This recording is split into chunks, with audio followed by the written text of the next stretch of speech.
Hello' students welcome back to my YouTube channel Knowledge Gainer সকলোকে মোৰ চেনেলত স্বাগতম জনাইছোঁ। আজি মই লৈ আহিছোঁ ক্লাছ 10ৰ বাবে অতি গুৰুত্বপূৰ্ণ ভিডিঅ'। আজি আমি ডিছকাছ কৰিম যে আগন্তুক মেট্ৰিকৰ ছায়েন্সৰ যি এক্সাম হ'ব লগা আছে তাৰ এটি বিশেষ ভিডিঅ' লৈ আহিছোঁ। চ' ইয়াত তোমালোকে 45টা MCQ যি মষ্ট ইম্পৰ্টেণ্ট হয় সেইকেইটা আমি ডিছকাছ কৰিম। চ' কাইণ্ডলি তোমালোকে যদি ভিডিঅ' চোৱা চ' তোমাৰ নিজৰ বন্ধু বান্ধৱৰ সৈতে শ্বেয়াৰ কৰি দিবা। চ' ব'লা আমি ভিডিঅ'টো আৰম্ভ কৰোঁ। So question number 1 আছে which of the following does not involve a chemical reaction?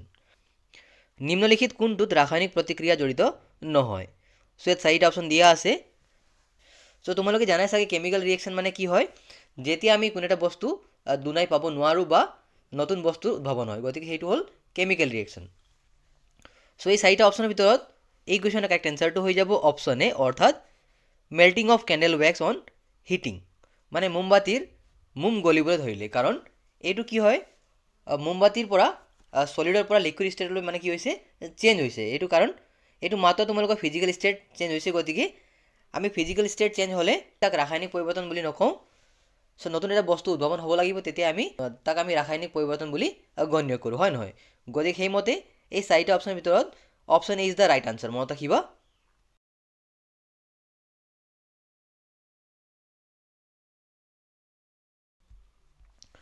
Question number 2 আছে dissolving sugar is an example of ডেছ।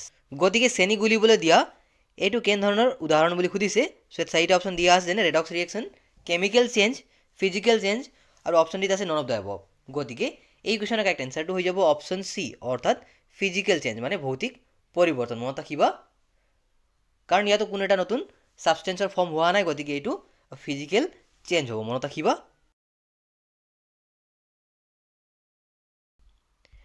এতিয়া আগবাঢ়িছোঁ কুৱেশ্যন নম্বৰ 3 লৈ। Which of the following is a thermal decomposition reaction, অৰ্থাৎ নিম্নলিখিত কোনটো তাপীয় বিশ্লেষণ প্ৰতিক্ৰিয়া? গতিকে ইয়াত চাৰিটা অপশ্যন দিয়া আছে। চ' এই কুৱেশ্যনৰ কাৰেক্ট এনচাৰটো কি হ'ব, যিহেতু আমাক এই কুৱেশ্যনত থাৰ্মেল ডিকম্প'জিশ্যন বুলি সুধিছে, গতিকে ইয়াত তোমালোকৰ তাপীয় বিশ্লেষণ বুলি কৈছে, গতিকে চ' এই কুৱেশ্যনৰ কাৰেক্ট এনচাৰটো হৈ যাব অপশ্যন এ, কিয়নো ইয়াত জিংক কাৰ্বনেটে কি কৰিছে, জিংক অক্সাইড আৰু কাৰ্বন ডাই অক্সাইডলৈ ডিকম্প'জ হৈছে, গতিকে এইটো তোমালোকৰ সঠিক উত্তৰ হ'ব। কিয়নো চ' বাকী তোমালোকৰ যি অপশ্যন কেইটা আছে, যেনে বি নম্বৰৰ এইটো হ'ব তোমালোকৰ কম্বিনেশ্যন ৰিয়েকশ্যন, মনত ৰাখিবা। তাৰপৰা চি নম্বৰ হ'ল এইটো হ'ল এটা ডিকম্প'জিশ্যন ৰিয়েকশ্যন, কিন্তু যিহেতু আমাক ইয়াত থাৰ্মেল ডিকম্প'জিশ্যন বুলি সুধিছে, গতিকে আমাৰ অপশ্যন চি নট কাৰেক্ট। তাৰপাছত অপশ্যন ডিও তোমালোকৰ কি হয়, ডিকম্প'জিশ্যন ৰিয়েকশ্যন হয়, যিহেতু ইয়াত তোমালোকৰ থাৰ্মেল ডিকম্প'জিশ্যন বুলি সুধিছে, গতিকে এইটো হ'ব নোৱাৰে, হয় নহয়?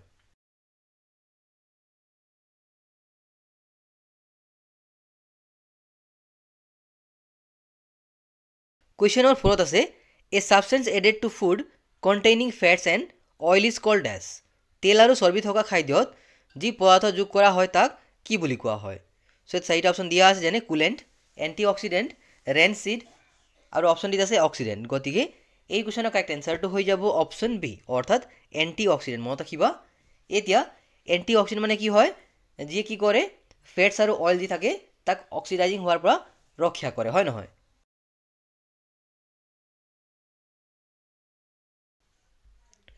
কুৱেশ্যন নম্বৰ 5 আছে give the ratio' in which hydrogen and oxygen are present in water by volume. পানীত হাইড্ৰজেন আৰু অক্সিজেনৰ আয়তনগত অনুপাত কিমান? চ' ইয়াত চাৰিটা অপশ্যন দিয়া আছে, গতিকে এই কুৱেশ্যনৰ কাৰেক্ট এনচাৰটো হৈ যাব অপশ্যন ডি, অৰ্থাৎ 2:1, মনত ৰাখিবা।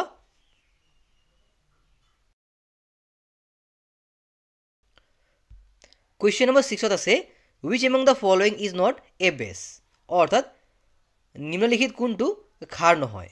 চ' ইয়াত চাৰিটা অপশ্যন দিয়া আছে, গতিকে এই কুৱেশ্যনৰ কাৰেক্ট এনচাৰটো হৈ যাব অপশ্যন বি, অৰ্থাৎ C2H5OH, মনত ৰাখিবা। এইটো কি হয় C2H5OH, এইটো হ'ল তোমালোকৰ ইথাইল এলকহল, মনত ৰাখিবা। চ' এইটো তোমালোকৰ ক্ষাৰো নহয় আৰু এচিডো নহয়, গতিকে এইটো হ'ব তোমালোকৰ এম্ফটেৰিক চলিউশ্যন, মনত ৰাখিবা। আৰু লগতে তোমালোকৰ বাকী যি অপশ্যন আছে অপশ্যন এ, এইটো হ'ল তোমালোকৰ এমনিয়াম হাইড্ৰক্সাইড, মনত ৰাখিবা। আৰু ই এটা কি হয়, উইক বেছ হয়, কি হয়, উইক বেছ, এইটো লিখি ল'বা তোমালোকে। তেনেদৰে ছডিয়াম হাইড্ৰক্সাইড তোমালোকে কি হয়, ষ্ট্ৰং বেছ হয়, মনত ৰাখিবা, ষ্ট্ৰং বেছ। তাৰপাছত KOH মানে হ'ল পটাছিয়াম হাইড্ৰক্সাইড মনত ৰাখিবা আৰু এইটো তোমালোকৰ হয় ষ্ট্ৰং বেছ এতিয়া তোমালোকে ক'বাচোন মোক ষ্ট্ৰং বেছ বা উইক বেছ pH স্কেলৰ কিমানৰ পৰা কিমানলৈ ষ্ট্ৰং বেছ বুলি কোৱা হয় আৰু কিমানৰ পৰা কিমানলৈ উইক বেছ বুলি কোৱা হয় সেইটো তোমালোকে জানিব লাগিব চ' তোমালোকে মনত ৰাখিবা যে যেতিয়া pH স্কেলত 7ৰ পৰা 10লৈ মান থাকে সেইটো হ'ল তোমালোকৰ উইক বেছ মনত ৰাখিবা সেইটো হ'ল উইক বেছ আৰু তাৰপাছত যদি pH স্কেলত 12ৰ পৰা 14লৈ থাকে তো সেইটো হ'ব তোমালোকৰ ষ্ট্ৰং বেছ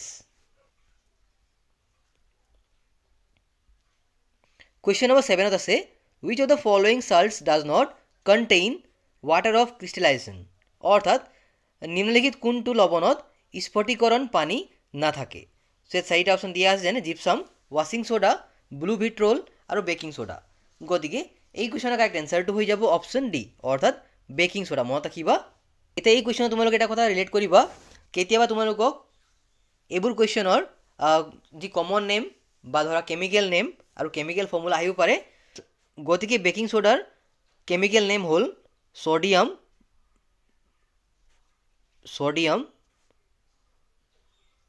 বাইকাৰ্বনেট CARBONAT সোডিয়াম বাইকাৰ্বনেট মনত ৰাখিবা আৰু ইয়াৰ তোমালোকৰ কেমিকেল যি ফৰ্মুলা সেইটো হ'ল NaHCO3 এইটো হ'ল বেকিং সোডাৰ কেমিকেল ফৰ্মুলা তাৰপাছত জিপসাম কি হয় বুলি আহিব পাৰে কোৱেশ্যনত চ' জিপসাম হ'ল হাইড্ৰেটেড কেলছিয়াম সালফেট যাৰ কেমিকেল ফৰ্মুলা হ'ল CaSO4 into 2H2O মনত ৰাখিবা এইটো হ'ল তোমালোকৰ জিপসামৰ কেমিকেল ফৰ্মুলা তাৰপাছত ওয়াশিং সোডাৰ কেমিকেল যি ফৰ্মুলা আছে লগতে কেমিকেল নেম সেইটো হ'ল চ' ওয়াশিং সোডাৰ কেমিকেল নেম হ'ল সোডিয়াম কাৰ্বনেট আৰু ইয়াৰ কেমিকেল ফৰ্মুলা হ'ল Na2CO3 মনত ৰাখিবা Na2CO3 এইটো হ'ল ওয়াশিং সোডাৰ কেমিকেল ফৰ্মুলা তাৰপৰা তোমালোক নেক্সট আছে ব্লু ভিট্ৰল চ' ব্লু ভিট্ৰল মানে কি হয় কপাৰ সালফেট হয় মনত ৰাখিবা আৰু ইয়াৰ কেমিকেল ফৰ্মুলা হ'ল এইটো মই ইয়াত লিখি দিছোঁ CuSO4 মানে কপাৰ সালফেট চ' আই তোমালোকে বুজি পাইছা মই কি ক'লোঁ চ' এনেধৰণৰ কুৱেশ্যন তোমালোকে চাই যাবা এইটো আহিব পাৰে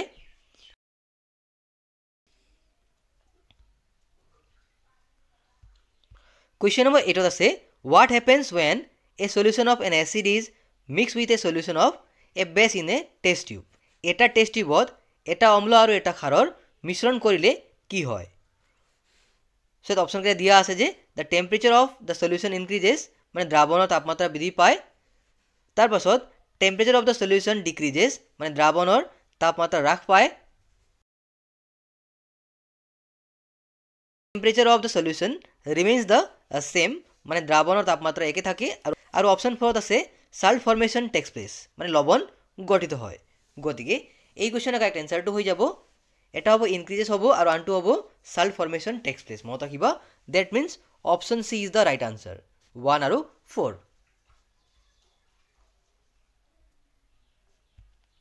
Question number 9 আছে which of the following is used for dissolution of gold খুন গলৱাৰ বাবে নিম্নলিখিত কোনটো ব্যৱহাৰ কৰা হয় সো ইয়াত চাৰিটা অপচন দিয়া আছে যেনে নাইট্ৰিক এসিড একুৱাৰেজিয়া সালফিউৰিক এসিড আৰু হাইড্ৰক্লোৰিক এসিড গতিকে এই কোৱেশ্যনৰ কাৰেক্ট এনসাৰটো হৈ যাব অপচন বি অৰ্থাৎ একুৱাৰেজিয়া মনত ৰাখিবা এটা নাইট্ৰিক এসিড মানে কি হয় HNO3 মনত ৰাখিবা তাৰপাছত সালফিউৰিক এসিড মানে কি হয় H2SO4 আৰু হাইড্ৰক্লোৰিক এসিড মানে হ'ল HCl এই টাইপ পাৰে যে ডিফাইন একুৱাৰেজিয়া বুলি সো একুৱাৰেজিয়া মানে হ'ল a mixture of nitric acid আৰু হাইড্ৰক্লোৰিক এসিড মনত ৰাখিবা মই কি বুলি ক'লো mixture of nitric acid plus hydrochloric acid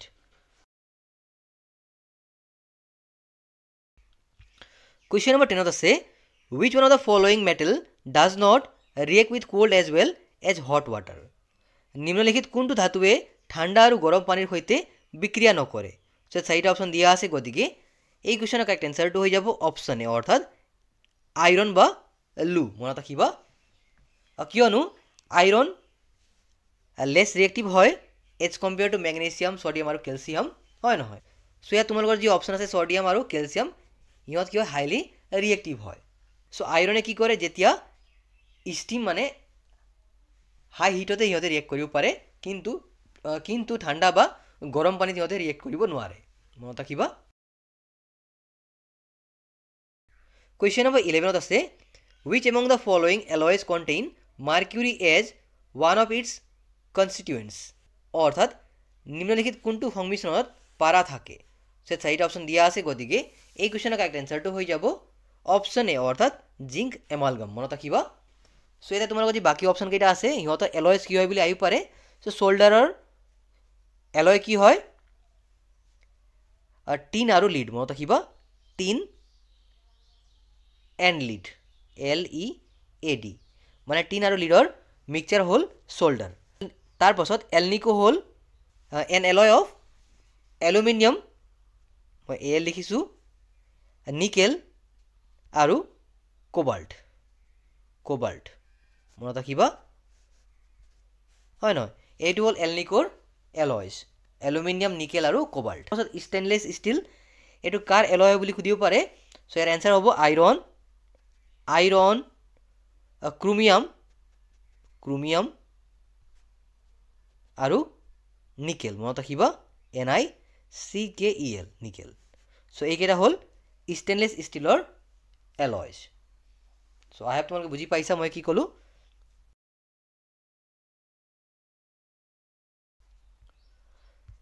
question number 12 আছে generally metals R solid in nature which one of the following metals is found in liquid state at room temperature অৰ্থাৎ সাধাৰণতে ধাতুসমূহ কঠিন হয় আমি সকলোৱে জানো হয় নহয় কিন্তু তলৰ কোনটো ধাতু কোঠা তাপমাত্ৰাত তৰল ৰূপত পোৱা যায় সো ইয়াত চাৰিটা অপশ্যন দিয়া আছে গতিকে এই কুৱেশ্যনৰ কাৰেক্ট এনসাৰটো হৈ যাব অপশ্যন এ অৰ্থাৎ পাৰা মনত ৰাখিবা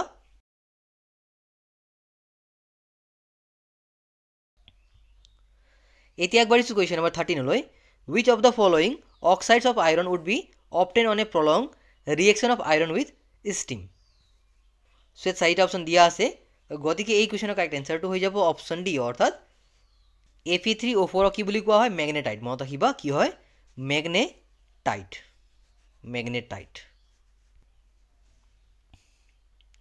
কুৱেশ্যন নম্বৰ 14 আছে although metals form basic oxides which of the following metals form an amphoteric oxides যদিও ধাতুৱে ক্ষাৰীয় অক্সাইড গঠন কৰে তলৰ কোনটো ধাতুৱে উভয়ধৰ্মী অক্সাইড গঠন কৰে এতে উভয়ধৰ্মী মানে কি হয় বা এম্ফোটেৰিক মানে কি হয় যিয়ে কি কৰিব বোথ এচিড আৰু বেছৰ সৈতে ৰিয়েকশ্যন কৰিব বা ইহঁতে এচিড আৰু বোথ বেছৰ বিহেভিয়াৰ দেখাব হয় নহয় গতিকে সেইটো হ'ব এম্ফোটেৰিক সলিউশ্যন বা অক্সাইডছ সো এতিয়া চাৰিটা অপশ্যন দিয়া আছে সো এই কুৱেশ্যনৰ কাৰেক্ট এনসাৰটো হৈ যাব option D that means aluminium মনত ৰাখিবা সো তোমালোকে এক্সামত দিব পাৰে যে দুটামান এম্ফোটেৰিক অক্সাইডৰ উদাহৰণ লিখা বুলি গতিকে সেইটোৰ এক্সাম্পল হ'ব এটা হ'ব টিন অক্সাইড মনত ৰাখিবা টিন অক্সাইড এইটো এক্সাম্পল হয় এটা তাৰপাছত zinc oxide aluminium oxide Al2O3 ইয়াৰ কেমিকেল ফৰ্মুলা কি হ'ব SNO আৰু ইয়াৰ হ'ব ZNO মনত ৰাখিবা সো এনেদৰে এইবোৰ হ'ল তোমালোকৰ এম্ফোটেৰিক অক্সাইডৰ এক্সাম্পলছ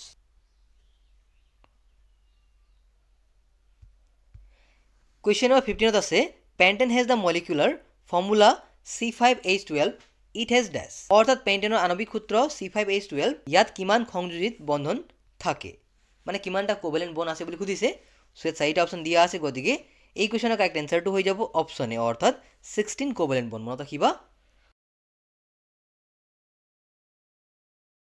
সো ইয়াত যিহেতু C5H12 বুলি কৈছে হয় নহয় পেণ্টেনৰ মলিকুলাৰ ফৰ্মুলা সো এইটো আমি কেনেকৈ মানে আঁকিম বলা চাই লওঁ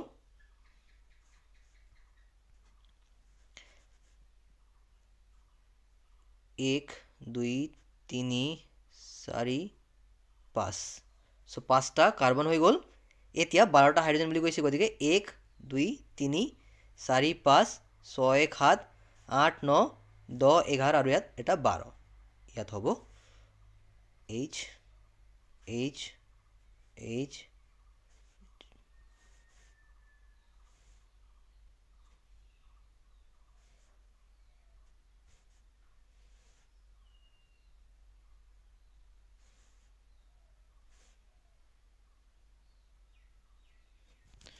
হয় না এইটো হ'ল তোমালোকৰ পেন্টেনৰ মানে চিত্ৰ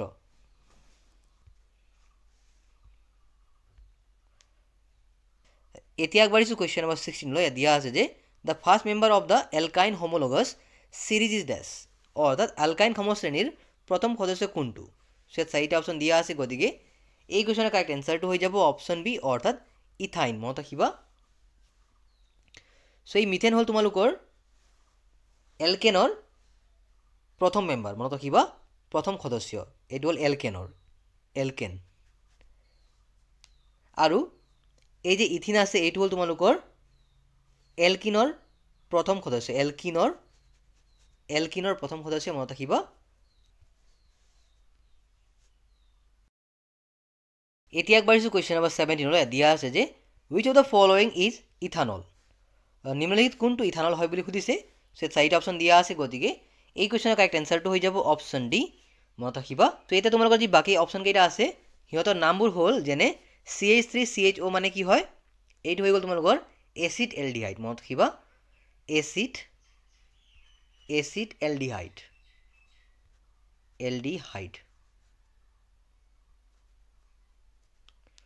তাৰ পাছত CH3COO CH3 মানে হ'ল মিথাইল এসিটেট মনত ৰাখিবা মিথাইল এসিটেট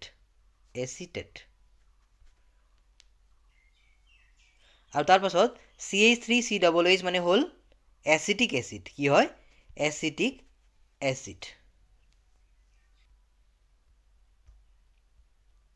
কোৱেশ্চন নম্বৰ 18 আছে how would you locate the element with electronic configuration 28 in a modern periodic table অৰ্থাৎ 2,8 ইলেক্ট্ৰন বিন্যাস থকা মৌলটো আধুনিক পৰ্যায় শ্ৰেণীত ক'ত অৱস্থান কৰিবা সো ইয়াত চাৰিটা অপচন দিয়া আছে গতিকে এই কোৱেশ্চনৰ কাৰেক্ট এনসাৰটো হৈ যাব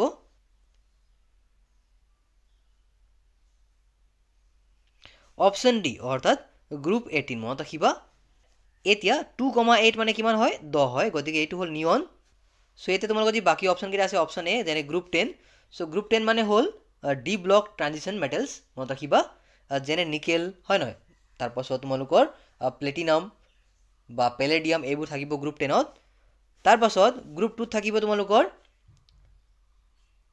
আৰ্থ মেটেলছ এলকেলিন আৰ্থ মেটেল কেইটা থাকিব গতিকে এই গ্ৰুপক কোৱা হয় এলকেলিন আৰ্থ মেটেলছ মনত ৰাখিবা সো যদি কেতিয়াবা এক্সাম্পল খুদে সেইবোৰ হ'ব বেৰিলিয়াম মেগনেছিয়াম কেলছিয়াম ষ্ট্ৰণ্টিয়াম হয় নহয় বেৰিয়াম এইবোৰ গ্ৰুপটোত পৰিব কোৱেশ্চন নম্বৰ 19 আছে which of the following gives the correct increasing order of the atomic radii of oxygen fluorine আৰু নাইট্ৰজেন সো চাৰিটা অপচন দিয়া আছে গতিকে এই কোৱেশ্চনৰ কাৰেক্ট এনসাৰটো হৈ যাব অপচন বি মনত ৰাখিবা কিয়নো আমি জানো যে ফ্লোৰিনৰ 9 অক্সিজেনৰ 8 আৰু নাইট্ৰজেনৰ হ'ব 7 সো এইকেইটা হ'ল তোমালোকৰ এটমিক নাম্বাৰ গতিকে সেই মতে আমি জানো যে যি এটমিক ৰেডি আছে সেইবোৰ লেফট সাইডৰ পৰা কি হয় ইনক্ৰিজিং অৰ্ডাৰ থাকে সো গতিকে এই কোৱেশ্চনৰ কাৰেক্ট এনসাৰটো হৈ যাব অপচন বি মনত ৰাখিবা কোৱেশ্চন নম্বৰ 20 আছে up to which element was the law of octaves found to be applicable অৰ্থাৎ অষ্টক নিয়ম কিমান পৰ্যন্ত প্ৰযোজ্য আছিল সো ইয়াত চাৰিটা অপচন দিয়া আছে গতিকে এই কোৱেশ্চনৰ কাৰেক্ট এনসাৰটো হৈ যাব অপচন সি অৰ্থাৎ ক্যালসিয়াম মনত ৰাখিবা সো ল অফ অক্টেভ মানে নিউল্যান্ড অক্টেভ ল বুলি কোৱা হয় সো খচৰাচত এই নিয়ম অনুসৰি প্ৰত্যেক যি এলিমেন্ট আছে সেইবোৰৰ 8 নম্বৰৰ যি আছে মানে এলিমেন্ট তাৰ লগত যি প্ৰথম এলিমেন্ট আছে সেই দুটাৰ প্ৰপাৰ্টি সিমিলাৰ হৈ আছিল কিন্তু আফটাৰ ক্যালসিয়াম এই ৰুল এপ্লিকেবল হোৱা নাছিল গতিকে আমি টোটালি ক'ব নোৱাৰো যে law of octave is useful or not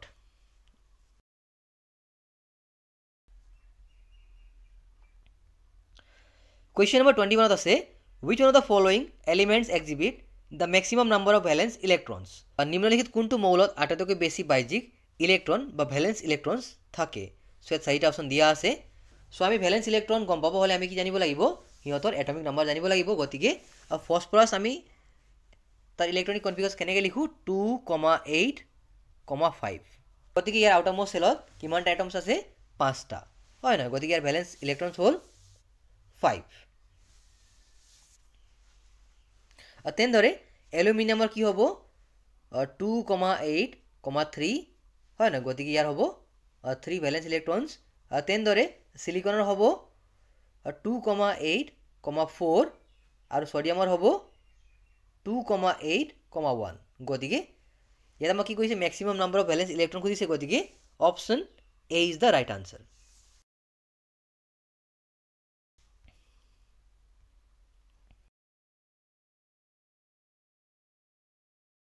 এতিয়া আগবাঢ়িছোঁ কুৱেশ্যন নম্বৰ 22 লৈ। দিয়া আছে যে the filtration units of kidney R cold dash, অৰ্থাৎ কিডনিৰ ফিল্ট্ৰেশ্যন একক কি বুলি কোৱা হয় বুলি সুধিছে। গতিকে চাৰিটা অপশ্যন দিয়া আছে, যেনে নিউৰনছ, ইউৰেথ্ৰা, নেফ্ৰনছ আৰু ইউৰেটাৰ। গতিকে এই কুৱেশ্যনৰ কাৰেক্ট এনচাৰটো হৈ যাব অপশ্যন সি, দ্যাট মিনছ নেফ্ৰনছ। মনত ৰাখিবা। গতিকে আমি জানো যে নিউৰনছ ক'ত জড়িত হৈ থাকে?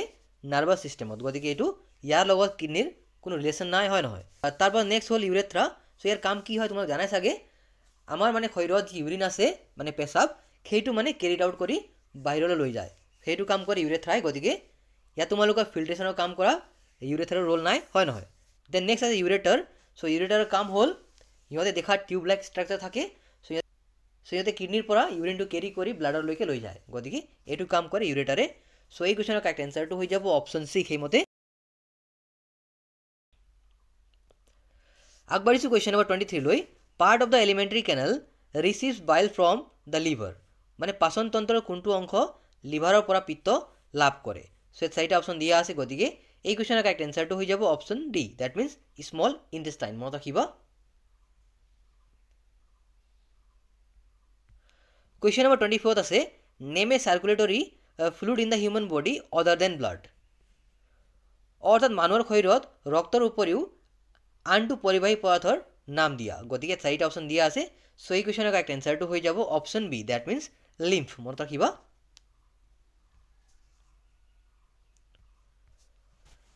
কুৱেশ্যন নম্বৰ 25 আছে the instrument use to hear heartbeat is dash, অৰ্থাৎ হৃদযন্ত্ৰৰ স্পন্দন শুনিবলৈ ব্যৱহৃত যন্ত্ৰটো কোনটো?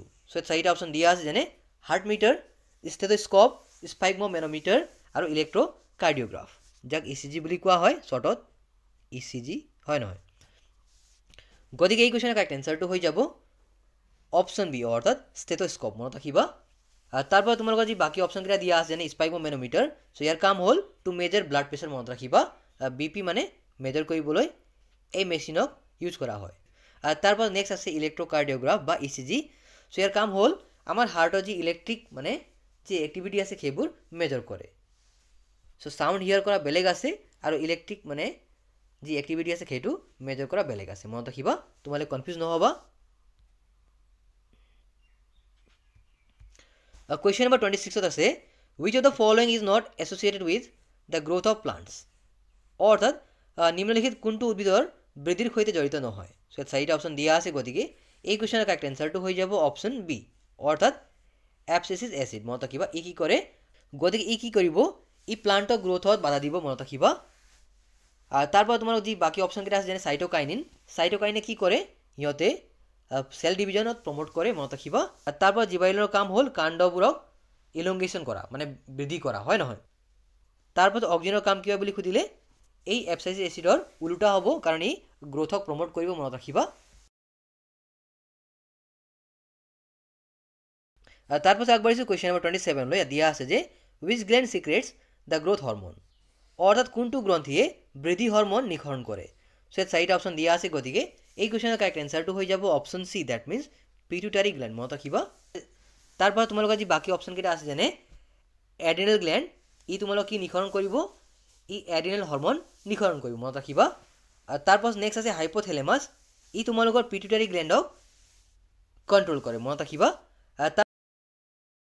তাৰপাছত নেক্সট আছে থাইৰয়েড গ্লেণ্ড। থাইৰয়েড গ্লেণ্ড কি কৰে? থাইৰক্সিন হৰমন ৰিলিজ কৰে। মনত ৰাখিবা।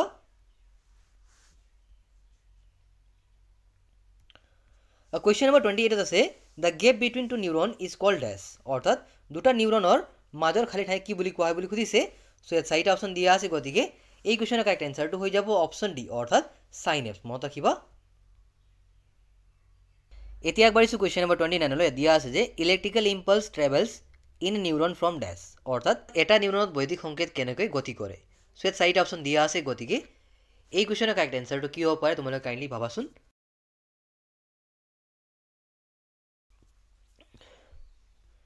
চ' প্ৰথমে তোমালোকে জানিব লাগিব যে যেতিয়া কোনো এটা মানে ইলেক্ট্ৰিকেল ইম্পালছ নিউৰনৰ যোগেদি ট্ৰান্সফাৰ হয়, চ' প্ৰথমতে কি হ'ব, ছিগনেল ৰিচিভ কৰিব। চ' ৰিচিভ কৰা কাম কোনে কৰে, ডেনড্ৰাইটে কৰে। মনত ৰাখিবা। তাৰপৰা যি ৰিচিভ কৰা ছিগনেল আছে সেইটো প্ৰচেছ কৰিব লাগিব। চ' সেই কামটো কোনে কৰে, চেল বডিয়ে কৰে, হয় নহয়। ডেনড্ৰাইট, চেল বডি, তাৰপাছত যি ছিগনেল প্ৰচেছ কৰিলে সেইটো আকৌ কণ্ডাক্ট কৰিব লাগিব ইলেক্ট্ৰিকেল ইম্পালছলৈ, হয় নহয়। চ' সেইটো কাম কৰে একজনে, মনত ৰাখিবা। আৰু সেইটো ৰিলিজ কৰিব লাগিব থ্ৰু এক্সজনেল এণ্ড, মনত ৰাখিবা। গতিকে এই কুৱেশ্যনৰ কাৰেক্ট এনচাৰটো হৈ যাব অপশ্যন বি, মনত ৰাখিবা, মানে ডি চি এ এ, মনত ৰাখিবা, ডি চি এ। এইটো হৈ গ'ল তোমালোকৰ electrical impulse travels in a neuron from, হয় নহয়।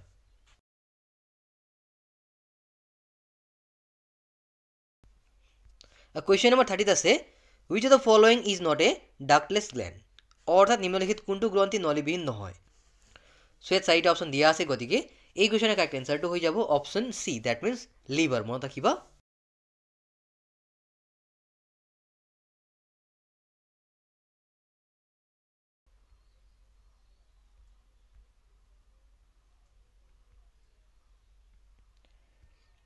এতিয়া আগবাঢ়িছোঁ কুৱেশ্যন নম্বৰ 31লৈ। ইয়াত দিয়া আছে যে the embryo in human gets nutrition from the mother's blood with the help of a special tissue call dash, মানুহৰ ভ্ৰূণ মানে ইম্ব্ৰায়ো মাতৃৰ ৰক্তৰ পৰা আহাৰ গ্ৰহণ কৰে কিছুমান বিশেষ টিচুৰ সহায়ত। সেই টিচু কি বুলি কোৱা হয় বুলি সুধিছে। চ' ইয়াত চাৰিটা অপশ্যন দিয়া আছে, গতিকে এই কুৱেশ্যনৰ কাৰেক্ট এনচাৰটো হৈ যাব অপশ্যন চি, অৰ্থাৎ প্লেচেণ্টা। মনত ৰাখিবা।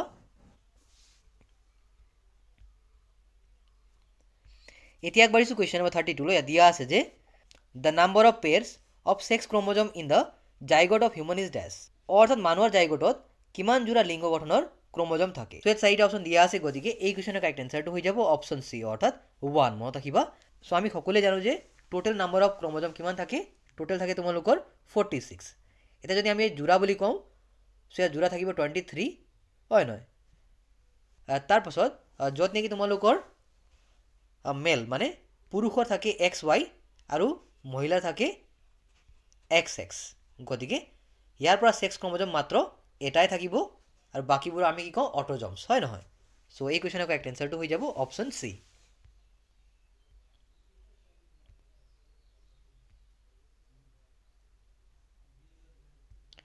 কুৱেশ্যন নম্বৰ 33 আছে মেণ্ডেলছ লজ এপ্লাই অনলি ৱেন ডেছ, অৰ্থাৎ মেণ্ডেলৰ নিয়ম কেতিয়া প্ৰযোজ্য হয়।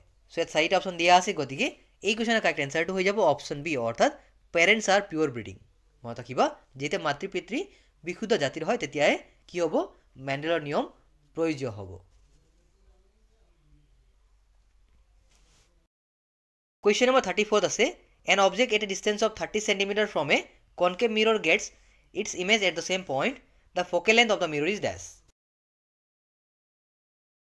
গতিকে আমাক এই প্ৰশ্নত ফ'কাছ দৈৰ্ঘ্য কিমান হয় সেইটো সুধিছে। চ' ব'লা আমি এইটো কৰি চাওঁ। চ' প্ৰথমতে আমাক কি গিভেন আছে, আমাক দিয়া আছে ইউ দিয়া আছে, হয় নহয়। ইউ দিয়া আছে আমাক 30 cm। তাৰপাছত আমাক ভি দিয়া আছে, আমাক ছেম 30 cm, কাৰণ ছেম পইণ্ট বুলি কৈছে। চ' এইটো 30 হ'ব। এতিয়া আমাৰ যি ইউ আৰু ভি আছে বহুত আমাৰ নেগেটিভ হ'ব। এতিয়া আমাৰ ইউ আৰু ভিৰ মান নেগেটিভ কিয় হ'ল মই কৈ আছোঁ। এতিয়া চোৱা ইউ মানে অবজেক্ট ডিষ্টেঞ্চ। এতিয়া অবজেক্ট ডিষ্টেঞ্চ কিয় মাইনাছ হ'ল, কাৰণ অবজেক্ট ক'ত প্লেচ হৈছে, in front of the concave মিৰৰ। যেতিয়া কোনো এটা object in front of the concave মিৰৰ place হয় তেতিয়া আমি সদায় নেগেটিভ চাইন দিওঁ, মনত ৰাখিবা।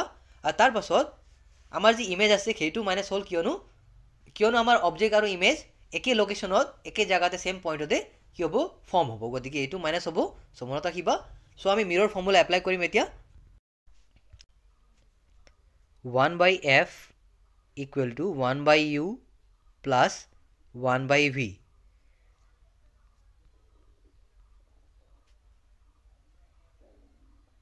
ইউ কিমান আছে আমাৰ -30 প্লাছ ভি কিমান আছে আমাৰ -30 আছে হয় নহয় ইকুৱেল 1/f।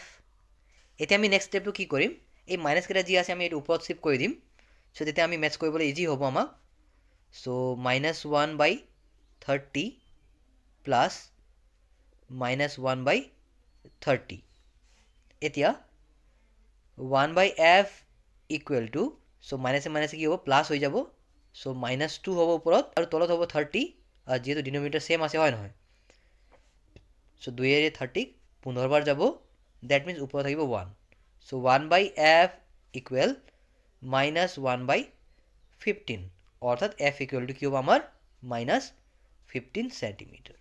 অৰ্থাৎ option B is the right answer. মনত ৰাখিবা।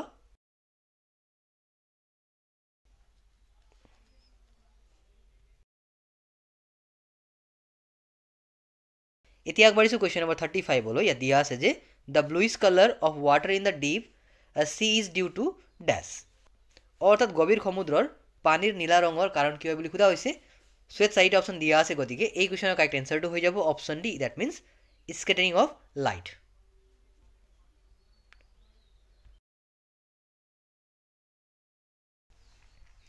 এতিয়া আগবাঢ়িছোঁ কুৱেশ্যন নম্বৰ 36লৈ। ইয়াত দিয়া আছে যে a person cannot see distinctly objects kept beyond 2 metre, this defect can be corrected by using a lens of power dash, অৰ্থাৎ এজন ব্যক্তিয়ে 2 মিটাৰৰ পৰা দূৰত থকা বস্তু স্পষ্টভাৱে দেখিব নোৱাৰে। এই ত্ৰুটিটো কিমান ক্ষমতা থকা লেন্সৰ সহায়ত শুদ্ধ কৰিব পাৰি। চ' ইয়াত 4টা অপশ্যন দিয়া আছে, গতিকে এই সমস্যা যি দিয়া হৈছে তাৰ মতে এই মানুহজনক কি হৈছে, পাৰ্চনক মায়াপিয়া বেমাৰ হৈছে, কিয়নো নিয়াৰ চাইটেডনেছ বুলি কোৱা হয় হয় নহয়। সেই বেমাৰ হ'লে মানুহে কি কৰে, ডিষ্টিংক্টলি অবজেক্টবোৰ মানে চাব নোৱাৰে হয়, স্পষ্টভাৱে দেখিব নোৱাৰে। কিয়নো আমি জানো যে মায়াপিয়া বেমাৰত কি হয়, ফাৰ পইণ্ট লেছ দেন ইনফিনিটি হয় হয় নহয়। আৰু ইয়াত তোমালোকে দিয়া আছে 2 মিটাৰ, ফাৰ পইণ্ট দিয়া আছে আমাক 2 মিটাৰ হয় নহয়। তেতিয়াহ'লে কি হ'ব, ইমেজৰ যি ডিষ্টেঞ্চ আছে সেইটো 2 মিটাৰত ফৰ্ম হ'ব লাগিব। গতিকে এইটো আমি বুজি পালোঁ। এতিয়া আৰু এই বেমাৰটো ঠিক কৰিবলৈ আমি কি লেন্স ইউজ কৰিম, কনকেভ লেন্স, কিয়নো কনকেভ লেন্স কি হয়, ডাইভাৰ্জিং লেন্স হয়, আমি সকলোৱে জানো। চ' ব'লা আমি মেথছটো কৰি চাওঁ। চ' ইয়াত আমি লেন্সৰ ফৰ্মুলা এপ্লাই কৰিম, অৰ্থাৎ 1/f equal to 1/v minus 1/u। এতিয়া আমাৰ ইয়াত ইউ দিয়া আছে ইনফিনিটি, কিমান দিছে ইনফিনিটি দিয়া আছে, আৰু ভি দিয়া আছে আমাক -2 মিটাৰ। এতিয়া মাইনাছ কিয় লিখিছোঁ আমি, কাৰণ মানে ছেম ছাইডত আছে মানে অবজেক্টটো হয় নহয়, ফৰ্ম হৈছে কনকেভ লেন্সত, গতিকে আমি মাইনাছ দিছোঁ। তাৰপাছত আমি এফ উলিয়াব লাগিব, গতিকে আমি এফ উলিয়াম ব'লা। 1/f equal to 1/-2 minus 1/ইনফিনিটি। এতিয়া আমি সকলোৱে জানো যে 1/ইনফিনিটি ইজ ইকুৱেল টু 0 হয় নহয়, এইটো আমি সকলোৱে জানো। That means 1/f equal to minus 1/2, that means এফৰ মান কিমান হ'ব তেতিয়াহ'লে -2 মিটাৰ হ'ব। চ' আমি পালোঁ এফৰ মান পালোঁ -2 মিটাৰ। এতিয়া আমি পাৱাৰ উলিয়াব লাগিব। চ' ব'লা আমি পাৱাৰটো উলিয়াই লওঁ। চ' পাৱাৰ অফ লেন্স কি আছিলে আমাৰ, পি ইকুৱেল 1/f, এইটো আমি গম পাওঁ হয় নহয়। আৰু ফ'কেল লেন্থ সদায় কিহত হ'ব, চেণ্টিমিটাৰত হ'ব, কিহত হ'ব, চেণ্টিমিটাৰত। কিন্তু আমাৰ ইয়াত আছে f 2 মিটাৰ বুলি আছিলে হয় নহয়। চ' সেইটো আমি চেণ্টিমিটাৰ লৈ যাব লাগিব, গতিকে -100 চেণ্টিমিটাৰ, গতিকে 100/200। ইয়াত মাইনাছ আছে, গতিকে 0 0 কেঞ্চেল, 0 0 কেঞ্চেল। চ' 1/2 মানে হ'ল 0.5d, আৰু মাইনাছ যিহেতু আছে গতিকে -0.5d। গতিকে এই কুৱেশ্যনৰ কাৰেক্ট এনচাৰটো হৈ যাব option A, that means -0.5 dioptre. এতিয়া আগবাঢ়িছোঁ কুৱেশ্যন নম্বৰ 37লৈ। দিয়া আছে যে how many joules of electrical energy are transferred per second by a 6 volt 0.5 ampere lamp. So' ইয়াত 4টা অপশ্যন দিয়া আছে, গতিকে আমাক যিহেতু গিভেন আছে ভোল্টেজ দিয়া আছে 6 ভোল্ট আৰু কাৰেণ্ট দিয়া আছে আমাক 0.5 এম্পিয়াৰ। চ' আমি ইলেক্ট্ৰিকেল যি এনাৰ্জি আছে সেইটো ট্ৰান্সফাৰ হৈছে এজ এ পাৱাৰ। চ' আমি এইটো সূত্ৰ এপ্লাই কৰিম, P equal to V into I, মনত ৰাখিবা হয় নহয়। এতিয়া পাৱাৰৰ একক কি হয়, ৱাট হয় বা জুলছ পাৰ ছেকেণ্ড হয়। ইকুৱেল টু ভি আমাৰ কিমান আছে 6, ইনটু আই কিমান আছে 0.5 এম্পিয়াৰ গতিকে এইটো আমি মাল্টিপ্লাই কৰিলে পাম 3 জুল পাৰ সেকেন্ড অৰ্থাৎ এই কুৱেশ্যনৰ কাৰেক্ট এনসাৰটো হৈ যাব অপশ্যন সি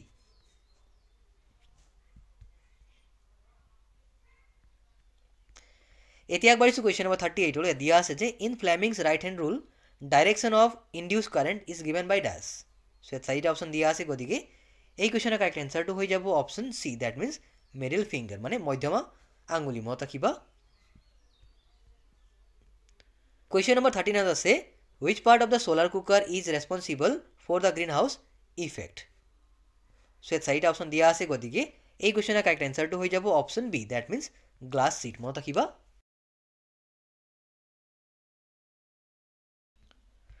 Question number 40 আছে in a food chain the third trophic level is always occupied by dash অর্থাৎ এটা খাদ্য শৃংখলৰ তৃতীয় খাদ্য স্তৰটো কাৰ দ্বাৰা অধিকৃত হয় সো চাৰিটা অপশ্যন দিয়া আছে গতিকে এই কুৱেশ্যনৰ কাৰেক্ট এনসাৰটো হৈ যাব অপশ্যন ডি দ্যাট মিন্স কাৰ্নিভোৰাছ মনত ৰাখিবা মানে মাংসভোজী কিয়নো আমি যদি পিৰামিড বনাও এনেকৈ আমাৰ প্ৰথমটো কি আছিলে এই ফাৰ্ষ্টৰটো ইয়াৰটো কি আছিলে ফাৰ্ষ্টৰ এইটো হ'ব প্ৰডিউচাৰ সেকেন্ডটো হ'ব আমাৰ হাৰ্বিভৰাছ থাৰ্ডটো হ'ব আমাৰ কাৰ্নিভৰাছ আৰু লাষ্টটো হ'ব টপ কাৰ্নিভৰাছ হয় নহয় গতিকে এইটো first trophic level second third আৰু ফোৰ্থ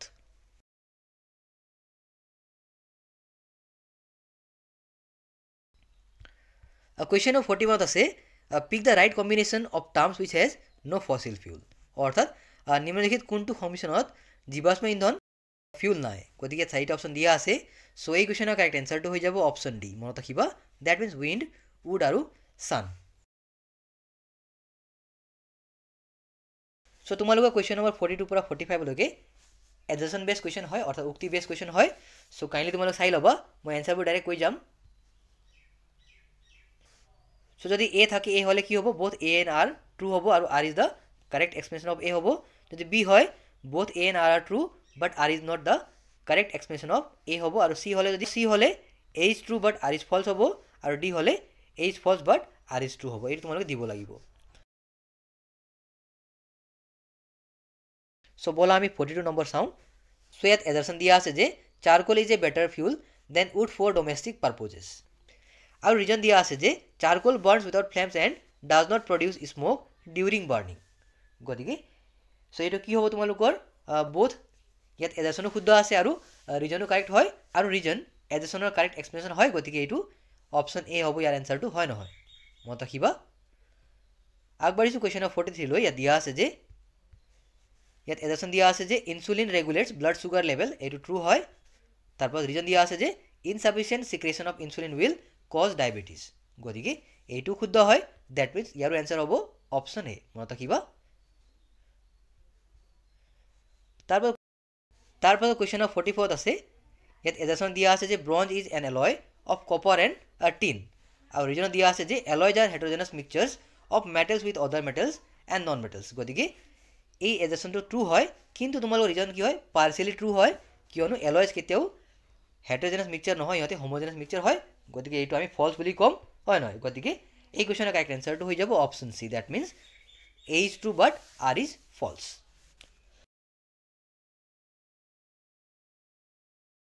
কুৱেশ্যন নম্বৰ 45 তোমালোকৰ বাবে মই থৈ দিছোঁ সো কাইণ্ডলি তোমালোকে জনাবাচোন ইয়াৰ এনসাৰটো কি হ'ব পাৰে